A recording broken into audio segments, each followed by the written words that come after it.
는 196페이지거든요. 같이 볼게요. 우리가 물을 목이 말라서 먹을 때도 있죠. 근데 목이 말라서 먹을 때는 우리 몸에 물이 약 한 1에서 2% 정도 부족할 때 그 정도 갈증을 느낀다고 해요.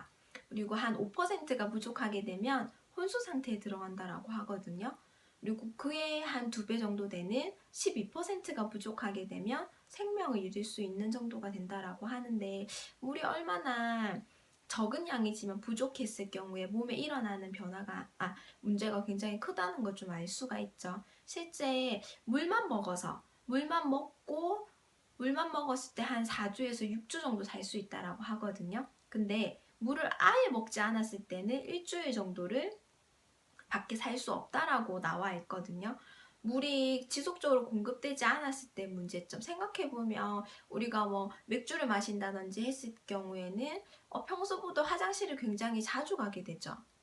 그러면 내가 지금 마신 물은 한 달 뒤에 빠져나오게 되는데, 맥주 같은 걸 마시고 또는 커피 같은 거 많이 마시고 이뇨작용 때문에 화장실을 계속 가는 거죠. 근데 그동안 내가 먹어주는 물이 없어요.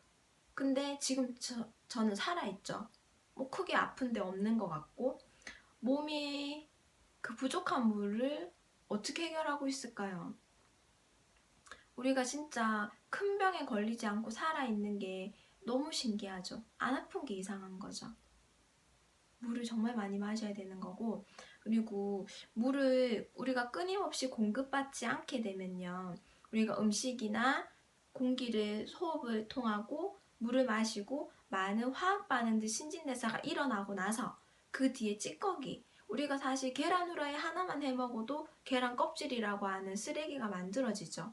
근데 이 쓰레기를 몸 바깥으로 내보내지 못하고 몸속에 계속 가지고 있는다고 생각하면 그 상태가 굉장히 끔찍하죠. 우리가 사실 음식 쓰레기를 조금만 비우지 않고 모아놔도 금방 부패가 되고 냄새가 나고, 창문을 열어두지 않았는데도 어디선가 벌레가 만들어져 있죠. 근데 그보다 온도가 훨씬 높은 인체 속에서 많은 신진대사가 일어나고 나서의 그 찌꺼기들이 몸속에 쌓여 있다고 생각을 한번 해보세요. 물이 너무 중요하죠. 병이 안 생길 수가 없는 상태인 거죠.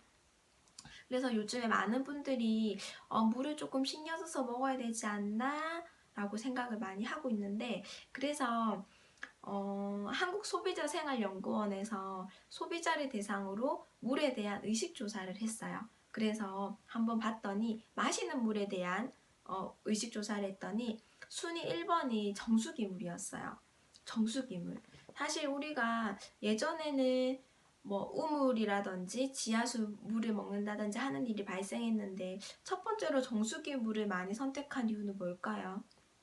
수돗물이나 그 외에 뭐 생수라든지 끓인 물에 대한 불신 때문이겠죠. 그리고 두 번째는 수돗물을 끓여서 드시는 분들이 많은가 봐요.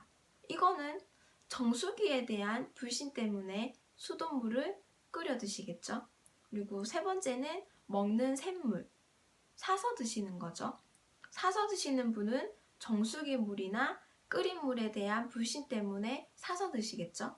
그리고 네 번째, 수돗물을 드시는 분들, 이런 분들은 정수기나 끓인 물, 사서 드시는 물에 대한 불신 때문이겠죠. 많은 분들이 본인 기준으로 물을 이렇게 선택을 하고 계실 텐데, 제가 처음 물에 대해서 영상 올렸을 때 사람이 먹어야 되는 물에 대한 기준 기억나시나요? 첫 번째가 당연한 거죠. 안 좋은 게 안 들어있어야 돼요. 몸에 해로운 게 들어있지 않아야 돼요. 그리고 당연한 거. 그리고 두 번째는 미네랄이 있어야 돼요. 그리고 세 번째는 약 알칼리수여야 되고, 네 번째는 육각수, 다섯 번째는 활성산소를 없애는 능력이 있어야 된다라고 하거든요. 근데 다른 건 이해가 돼요. 근데 두 번째 미네랄. 도대체 미네랄이 뭐길래 사람이 먹어야 되는 물, 좋은 물에 대한 조건에 미네랄이 포함되어 있을까요? 궁금하지 않으세요? 근데 이 책이 굉장히 과학적인 뭔가 결과물을 가지고 만들어져 있는데, 미네랄과 사람 인체의 건강, 그리고 그 외의 연관성에 대해서 정말 엄청난 내용들이 담겨 있거든요. 다음 영상 정말 놓치지 말고 꼭 보셨으면 좋겠어요.